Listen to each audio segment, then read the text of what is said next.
But specifically on the, adult video aspect, what was the most informative piece of research that you did? Because when I talked to Mikey Madsen about this, she said she Yeah. was just like, there was one girl, and it was like you. Girl, yeah. This is not you. Well, my mom worked at Hooters and my father was a pro wrestler. Tell me what's me. You have fans? It's a popular website. Elle, ma'am, welcome to the Awards Tour podcast. Thank you so much. Thanks. First, I would say that this is a departure for you, but then I feel like that's just folks that didn't watch enough of The Great, because I feel like in a way, this is kind of just part of this new part of your career. But I'd love for you to talk about how you came across the mom turned OnlyFans alien soap opera that is Margo Has Money Troubles. How did it come to you? And what made you want to say yes? Yes. Well, so actually, I got to read the book before it was technically published yet. So I was one of the lucky ones. And Rufy, I think she had Rufy Thorpe, who wrote the novel, and she was thinking about, she's pitching it out to people, or it could be a movie or a show. And so a lot of people had their hands on it and were interested. And I was definitely one of them. And my sister read it, and we thought, gosh, this would be perfect for our company to produce. And I really gravitated towards Margo for a lot of obvious reasons. But I think, her resilience, and I haven't played a character quite like her before. I felt very free, like playing her, and reading her. I think her optimism is something that struck me, because she's thrown a lot of challenges throughout the series and in the book, and the way that she tackles those obstacles was really inspiring to me, because she kind of always takes the tougher road, but is able to come out honestly in a better place, or at least find more of herself and who she is. And so she was very inspiring. But then I had to get the book, so that was a whole other thing.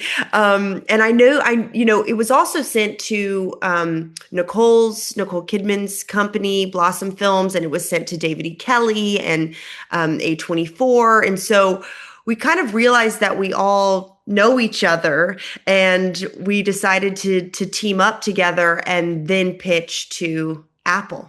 And luckily Apple wanted to join our crew as well.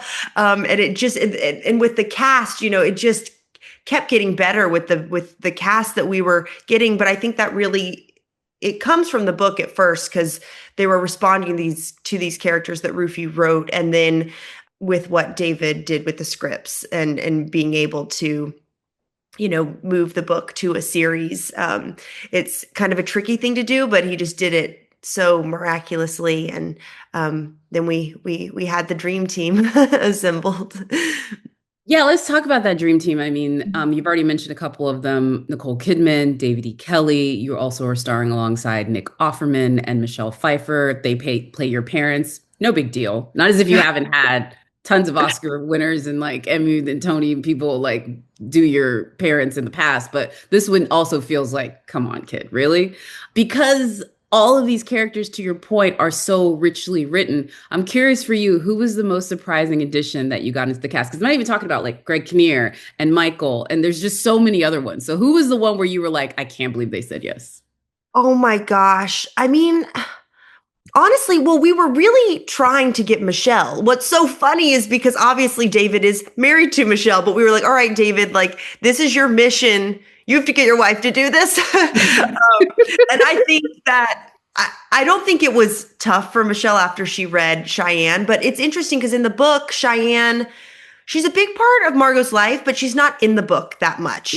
So David really expanded Cheyenne and Margo's relationship throughout the series and made it so complex and rich. And I think is really like a core heart of the whole series is that dynamic between them. And so Michelle, we got her to say yes. And when that happened, we're like, yes, like we just couldn't think of anybody else. And she's from Orange County herself. So, and she said many times she like feels like this is a role that she's been waiting to play her entire life because she knows women like this, and you can just see it, the spirit, like in what she brings to her character. And working with her, I mean, we had worked together in the past twice, but the first time I definitely don't remember. I was 2 and I didn't have scenes with her, but in I Am Sam, I Wait was. a minute, what was it? What was it? Oh, I Am Sam. But I was thrown in the back, like in a flashback scene. And so Michelle remembers me being on set with my mom when Dakota was filming, and I was like toddling around, and she says we played Barbies together.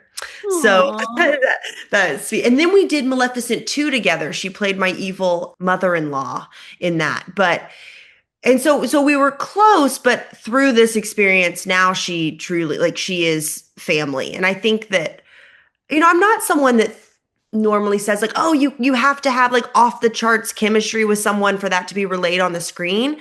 But I do think it certainly helps. Like, especially in this case, I think we do have that chemistry and that safeness and love, like, with each other. And I think that I'm happy that I think it shows on screen. We tried to bring that to the characters.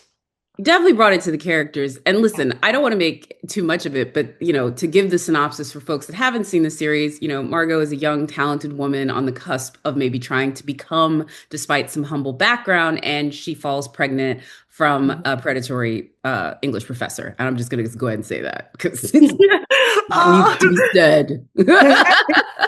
And she takes this moment of what Michelle says in it, could destroy the life that you never got to have. And she turns it into this wild adventure where, yes, she becomes an OnlyFans model, but then she also does it in the most art, theater kid way of like aliens and everything else. But you're an OnlyFans model. Listen, I know you're a producer on this, so you can kind of ask for whatever you want, but it's a big leap to be this vulnerable and, like, let me just go ahead and say it, unclothed in a series like this. So talk about that. Was that what attracted you? Did you even blink an eye after the grade, or was this something where you were like, okay, I need to think about it?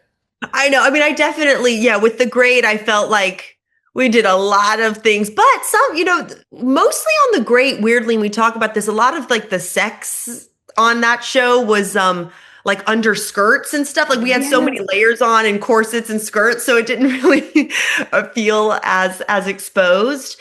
But this was something that we talked about, like, with everyone, of just how the nudity is going to be depicted in the show, and how, I mean, I am pretty like comfortable with myself. Like, I'm not prudish in that regard. So this is not the show for you if you are. Let's be real. That's right. Yeah. But I think it's done in a really in a not overly sexualized way. I think it's through the perspective of Margo, and a lot of it is also in tandem with motherhood and her body changing and breastfeeding. And I played a mother before, and I played a mother on The Great, but Catherine wasn't very maternal. She didn't care much about her child. So in this, it's like quite the opposite. Every decision Margo's making in her life is for the benefit of Bodhi and for her son. And she's a young mom, she's new to this. I'm not a mother myself. And so I definitely leaned on a lot of mothers on set. We had like lactation consultants and people that we would talk to. And because I wanted to make sure that the first part of the series, when she's really new to this and learning and the breastfeeding, and that it feels like visceral and something that I hope other mothers can, relate to when they watch that. And so that when you're breastfeeding, I'm like, but we have to show it, we have to be exposed. And I think there's also a vulnerability in seeing Margo that way, that just, it needed to be shot. But we also had, every director there were 3 wonderful women on set as well. And that was, I felt really safe there. And then when we get into the OnlyFans of it, it's exposed in a different way. But I also felt like Margo is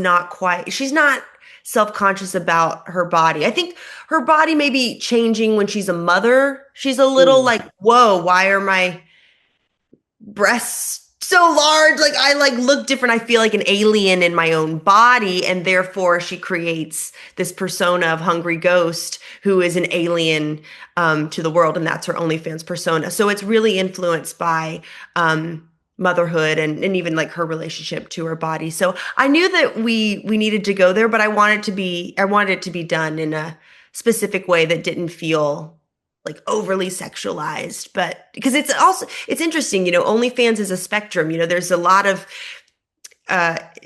there's one extreme to the other on OnlyFans. Like it can be tame to really extreme, or so I was learning the landscape of OnlyFans as well through doing the show, and the writers and Rufy, she had done a lot of research and she had talked to girls, OnlyFans models, through writing the book. And so I think that's like my perspective changed of exactly what OnlyFans is, because for Margo, it is this artful outlet. She's a writer. She wants to be a writer when in the beginning at Fullerton College, and then her life is kind of derailed and writing kind of falls by the wayside. But through OnlyFans, she's able to be a creative person again. Yeah. No, and does it in an interesting and I think fun way. I'm like, it felt very much for me. It was like if a theater kid became an OnlyFans model. Not to say there aren't, but like that's what it felt like. The most theater kid to theater kid becomes an OnlyFans model. To that point, you kind of talked about this. What was the most informative bit of research that you found for that part of the character? Because that is just one part of who she is. She's also a writer trying to find her voice. And I'm sure there was research that you did around that. She's a young mother, and I'm sure there's research you did around that. But specifically on the, adult video aspect, what was the most informative piece of research that you did? Because when I talked to Mikey Madsen about this, she said she was just like, there was one girl, and it was like you. Girl, yeah. I know. I don't have specifically one girl, I will say, truthfully, but I did hear there was one person, I don't know her name, but it was a light bulb click. I was like, wow, that's so interesting and odd and cool. It's someone, I think she's on OnlyFans, and she would make videos being the mom from Family Guy. And like make videos in like a la that. And I'm like, that is Lois. Lois. Yeah. Like a sexy Lois, and her take on what Lois would be doing. And like, it's just so out of the box and so Margo to me. So that really was a light bulb when I heard about her. Yeah. Love that. That's exactly what I wanted. Thank you for giving. The other thing, which I think is more interesting as the series sort of progresses, is she kind of throws herself into this by episode 3. And like she's in it, she's Hungry Ghost, and we're moving down this pathway. And then where I've gotten to in episode 6, and I don't want to spoil too much for folks that haven't seen it, but I'd love for you if you could preview for folks, like there is another part of this journey like that gets into the later episodes and where it goes. And I think for some people it may be shocking. Like, I'm not going to lie to you. I just had no idea where the series was going at one point. And then by the time I get where I am now, I'm just like, oh, wow, this is just not the show. It's almost like 6 shows. Like it does feel like it. Did you know what I mean when I say that? Like it starts with this like young girl listening to a bad man, moving into young motherhood and all of its trial. And then it's like each episode, I feel like almost it goes into a different part of the story. Yeah, completely. I mean, because really, I feel like the show is also, there's a lot of themes, but I think the element of family and like finding your own family and connecting even with, Susie, who's played by Thadia Graham, and she's big into cosplay. And she helps Margo with all of her OnlyFans costumes and the DIY, and she's a big support system for her. And then, Nicole's character Lace becomes a support system for her. And then she has her 2 parents who, she loves, but are also complicated in their own way. And she's almost like parenting them at times. They're the children, and she's having to be the parent. So I do love the aspect of family that we have. And then there's a little courtroom drama too, because when you have David E. Kelly, you have to have some lawyers in the mix. The man that made, for those that don't know, who are probably your age, this is the man that made LA Law. Yeah. Yes. Which is like and Ally McBeal. And Ally McBeal, definitely. Yeah, I love But the Ally blueprint McBeal. for all drama-filled courtroom Completely. dramas is Mr. David E. Completely. Kelly, But former lawyer, if I recall correctly on my IMDb research, also a former lawyer. Am I correct, right?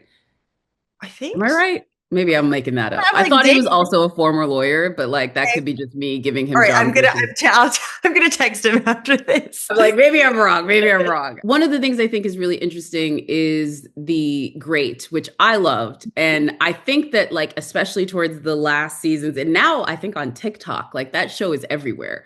And I'm like, where were you? Yeah, like, cause like that quote between you and Nick, where she says, all you do is eat and hunt all day. And he's like, well, if you went into the forest, I would eat and hunt you all day. Like that's like become like a pretty viral thing. I But like, didn't know that. yeah, no. I'm curious for you with that show, because again, I do feel like it was this beautiful thing that so many people loved, but it wasn't necessarily the big show at the time.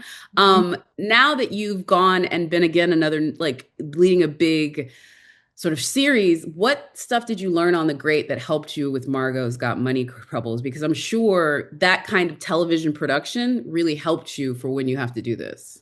Oh my gosh, it helped me so much, I have to say. And I that experience and playing that character for 3 seasons, but it was, we filmed the pilot, then we did I think I was 20 to 25. I was playing Catherine in that show. And so it was such a formative time of my life, like personally, just your early 20s and that phase. And then having it be on that show at that time, like Catherine was also like informing me, and I felt like she's the closest like character, like I feel like personality wise we're the most similar, just because also Tony McNamara, who was the showrunner and created that, I think he was also watching me and kind of writing to me as well. But it was, I was a producer on The Great too, but I hadn't produced as many things then yet. So that I learned so much, and I felt like I kind of came into my power, like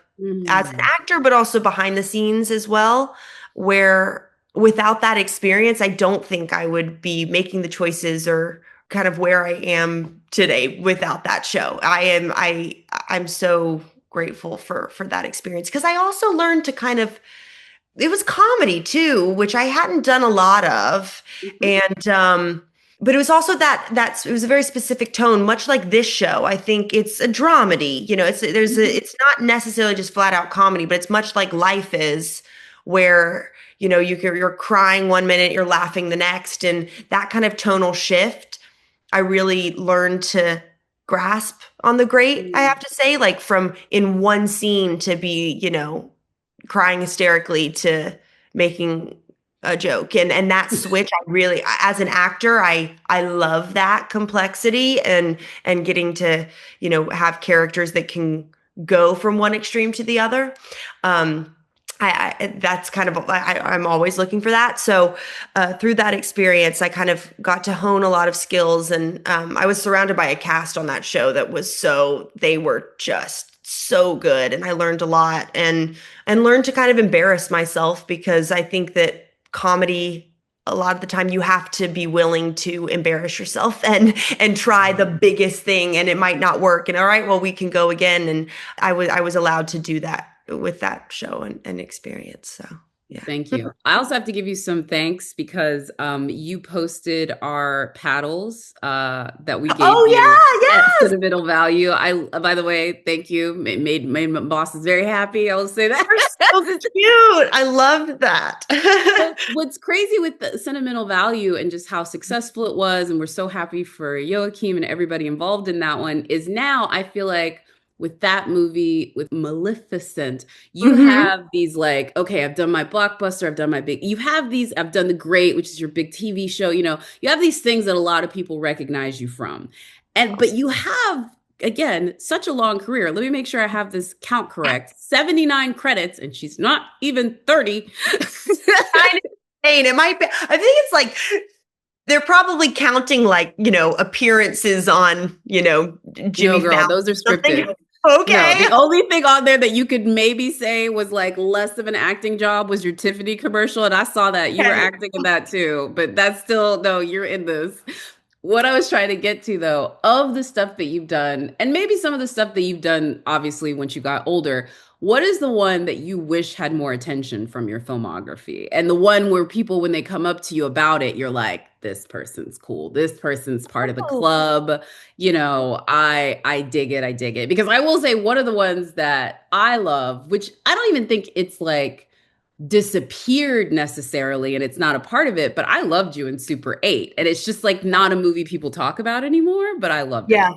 Thank you. Yeah, Super 8 was kind of that was a big turning point for me. That was when people started recognizing me like on the street, like as me instead of my sister, because it was always my sister. And then after Super 8, They're I like, there's two of like, them. yeah, exactly. I felt like a shift. That's interesting. There's a movie I did called Galveston that Melanie Laurent directed and Ben Foster was in it. And I just think it's a really good movie. Okay. And I love that movie. So yeah, check it out. That one's definitely like, it was an indie kind of under the radar one, but I'm sure, yeah, I'm gonna just check that one out because I haven't seen it. And so I love this question from folks because this usually ends up being something that I haven't seen, and I love that for them to check out things in their filmography. And I didn't mention it, but also one of your biggest hits was Predator Badlands. yeah. Let me ask you, because Predator people are different. I don't even know if you've really look at you, your face says that you do know. I love it. No, now I'm in the crowd. I have to I say. was just going to ask you, there's certain things if you get involved in them and you do a good entry, because I talked to Amber, who did Mhm. Prey. Yes. When I talked to her, she talked about this. If you do a good Predator movie, they will love you for forever. Like they are like you will never, because they're obsessed with it. It's sort of like Star Wars or Marvel movies. It's just like kind of the thing. What's your favorite like Predator Badlands moment? Because I feel like between the press tour and everything you did with that, you were just forever going to be attached to that in like a loving way. The TikTok y'all did Oh, alone will forever yeah. cement you. Forget about the film. The film already was dope, but like the TikToks alone put you in like a different category. Have you had that feedback? That was Dan's idea, who directed Prey and Badlands. He was like, yeah, Dan and Ben, his producing partner, they're like, we have this idea. It was really Ben, honestly. And Dan was actually holding the fan for my hair to be flying. So he was directing it. He was a part of that TikTok video. I have to say, I'm just really happy that Predator fans accepted it, honestly, because I think while we were filming that movie, we thought, gosh, this is a risk. I mean, he's a huge fan himself. Like, way back, he's a huge Predator fan, and what he did with Prey, he really like reinvented the franchise and he's so imaginative and has so many ideas. And with Badlands, it's like it was a big jump to make the Predator the protagonist in the film. So we weren't sure if fans were gonna like it, like having kind of a Predator that you're rooting for. But I had some great experiences. I went to Comic-Con and saw, people dressed up like as Predator at the premiere in, I think it was in LA. There were also then people dressed up as me, like as Thea, which is always, that's a dream for me. I want to be a Halloween costume. And I was like, this one really is a good couple's costume, you guys. Like, I want to see Deck and Thea as a couple's costume, I hope. Also, like, I'm filming actually at the moment. Like I was on set the other day and one of the sound guys was like, I gotta tell you, like, I just loved Badlands. And like, it's just, people come up and they really have watched that movie and they love it. So I'm proud of that. I love all of those fans. So if that's cool. If they accept me for life, I hope, I'd love to do another one, it would be nice. Speak it. You're a robot. You can live forever. Like That's literally, right. like they can never write you out because they can just make another one. Seriously. Yeah. Like keep going. Loved it and loved you in it, and you were again so great in it. But no, my dad, God rest him, was a Predator person, and like they Oh. are obsessive people. Like they really are. Like it's a different fandom. Aliens and Predator people are built different. I'll just tell you that. And we had both. Ours I was know. shops. Like, oh my gosh, you have to please both.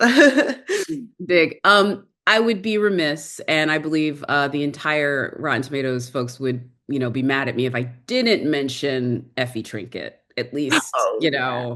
listen, we've seen the trailer. We know what you look like. We've seen some of the outfits. We've seen it all. I think it's always interesting to play a character that has been in a different one. And everyone in this movie, for the most part, whether it be you or Kelvin or Jesse, is playing a character that has chapters with a very, very successful actor already attached to it. Elizabeth or Jeffrey Wright, or for this case, the late, great Philip Seymour Hoffman for Jesse. Yeah. Yeah. How did you approach Effie, knowing again, this is another fandom where people are so obsessed with it? And then also, have you talked to Elizabeth? So yeah, this kind of came about because of the fans, because I was actually filming Margo at the time when I got a call, or like it came to my attention that, the studio or whoever makes those decisions, casting for Hunger Games, was like, we are just getting hounded by the fans that they think that you should play Effie Trinket, like on Twitter and whatever. And so they're like, would you do that? And I'm like, are you kidding me? Yes. Like, you say yes, and then you get nervous later, having to follow Elizabeth Banks. But I've always loved Effie so much. And really, I mean, it's because of what Elizabeth did with her wit and obviously her costumes, but she just made that character so iconic. And I feel honored to get to play young Effie. It was so much fun, I have to say. I loved my costumes. Everybody on set, we had such a great time. I'm not in it that much, but for my little part that I was in, my scenes that I was in, I was just like having a lot of fun with it. So, and I did get to speak with Elizabeth. We haven't talked, but she sent me flowers when she heard that I got cast, and she said, may the odds be in your favor. And on the cards, I have that saved, and we DM'd a little bit, and she's been very supportive and unbelievably nice. So I hope that I did her proud. I haven't seen the movie yet, but the script really blew me away. I was like, the book is amazing. So good. And the trailer, like I watched the trailer for the first time with you guys, like it came out, oh my God, like I'm like, this looks great. So hopefully I get to see it soon. I'm excited. I'm like a fan myself, even though I'm in it, but I'm like an audience member. That was great. We're going to get you out of here, but I love that you're such a passionate film fan. You literally you and your sister grew up on movie sets, and now you have your own production company, which I think is just such a great full circle moment. I feel like you were literally birthed onto a soundstage, quite literally, and now you're shepherding projects. So with that in mind, I know you're somebody that watches stuff, and at Rotten Tomatoes, we believe recommending stuff is how we show love. What are you watching, and what are you recommending for folks to check out besides Margo's Got Money Troubles on Apple TV Plus? Yeah. I really like DTF St. Louis. Do you watch? I loved that. I didn't know everyone was so amazing in that. So I'm like, people should watch that. I'm watching The Comeback, obviously. I watched that one. I want to watch it, but I just haven't had time yet. Did you watch it? I watched the original one. Definitely. Yeah. It's still like coming out. But yeah, I'm watching that, and there's a documentary that I think it's called The Dark Wizard, and it's Dakota told me to watch it, and I'm about to start it. So it's about a free solo climber.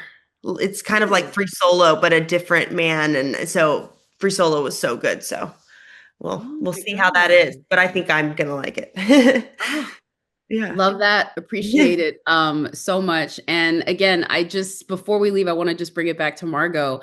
It's a really, I think, interesting story, especially right now as we live in this like social media sort of thing. I'm curious for you what you hope people take from Margot's story, because in a lot of ways it's fantastical. Some people might think that it is glorifying aspects of this. I don't think that's true once you actually watch the show. But what do you want people to like take from Margot's story? Because she does go through, and I haven't finished season 1 yet, but she goes through a lot of chapters. And I do think you're kind of learning about young womanhood in a way. Completely. I think it's something that David does so beautifully. This is what I was going to say earlier. David is able to, you think that you have a character figured out, and it's like, you think it's a cliche, and then he flips it on you, and you start to like feel, all these feelings towards them, and you feel for them, and you realize that your first judgments were completely wrong. And I think that that's what this series does really beautifully. It shows people that are often judged from the outside, and by the end of the series, you realize that they're kind of, one of the big takeaways is that we should be less judgmental, based on people's occupations or their line of work, their, so many things, their, economic status, like and we should just be less judgmental of people. And I also think Margot's, there's a lot of whimsy and fun, but she's also a super hopeful character. And I hope people feel seen by, like, they feel seen themselves when they watch these characters, because I think that it is true to life and what's happening now, and the struggles that we all face. But be less judgmental, I would say. Take that one. And I'm not going to be judgmental, but I will go ahead and say this. Never listen to literary men. Just don't. Yeah. Like, if a 35-year-old... She's a little naive. She was a little naive. Like, don't listen to that man. You might end up, you don't know. You might, you might give him see how he turns out. You never know. That's fair. Okay, we'll see what happens. But girl, men lie. Yeah. Yes. Thank you so much, Elle. Thank you so much for being here, and congrats on the show. Thank you so much. Good to talk to you.